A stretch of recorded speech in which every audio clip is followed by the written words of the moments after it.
learned that people will forget what you said, people will get what you did, but people will never forget how you made them feel. The woman who spoke those words wrote 6 autobiographies. She was not only an author, but also a poet, playwright, film director, and actress.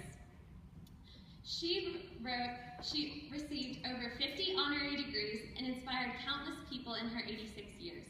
She even recited one of her poems at President Bill Clinton's first inauguration. Incredibly, this woman who was both gifted and talented in written and spoken language spent years of her childhood without uttering a single word. She later overcame this, and Maya Angelou became an inspiration to people from all walks of life by the power of her spoken word. Maya Angelou was born in April of 1928 into a difficult family situation. She and her younger brother Bailey had little stability in their life, and they were often shifted between different family members as caregivers. Sadly, at the age of 8, Maya was raped by her mother's boyfriend. As a result of this traumatic experience, she stopped talking for the next 5 years. However, during this period of silence, she developed a love for language. She read stories from ones by Shakespeare all the way to Edgar Allan Poe. When she was 12 years old, she met an educated Black woman whose name was Mrs. Bertha Flowers, who taught her that your words have so much more power when you put your voice behind them. Through the encouragement of Mrs. Flowers and her family, Maya began to speak again over the next couple of years. During high school, she got involved in several performing arts and really developed her talents in those. At the age of 17, she gave birth to her son Guy and dropped out of high school to provide for them. As a job, she became the first female African-American streetcar conductor in San Francisco. Following that career, she moved around the country in many different performing arts jobs and worked to provide for her family.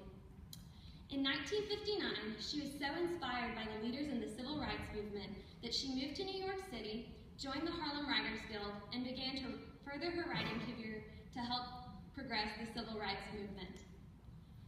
Love drew her to Africa, where she wrote for the African Review and moved around for several years. After returning to the States in the 60s, following the assassinations of Martin Luther King Jr. and Malcolm X, she felt very disheartened with the state of the civil rights movement and wanted to share her story of discrimination growing up as a Black girl.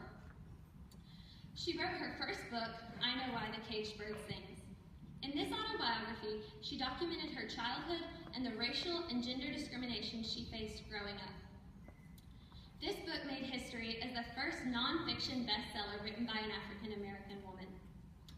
Over the next 33 years, Maya used her voice and wrote 5 more autobiographies and countless poems, essays, and children's books. She demonstrated her understanding of human nature when she said this: "You can tell a lot about a person by the way that he reacts to these 3 things: a rainy day, lost luggage, and tangled Christmas tree lights." She inspired people from all walks of life and diverse racial and cultural backgrounds to dream, persevere, overcome, and succeed. Her positive power in her words inspired people of her day and continues to inspire people of our day. Her strength and resilience was apparent when she spoke this: "You may cut me with your words. You may shoot me with your word. You may cut me with your eyes. You may kill me with your hatefulness. But still, like air, I'll rise." Thank you.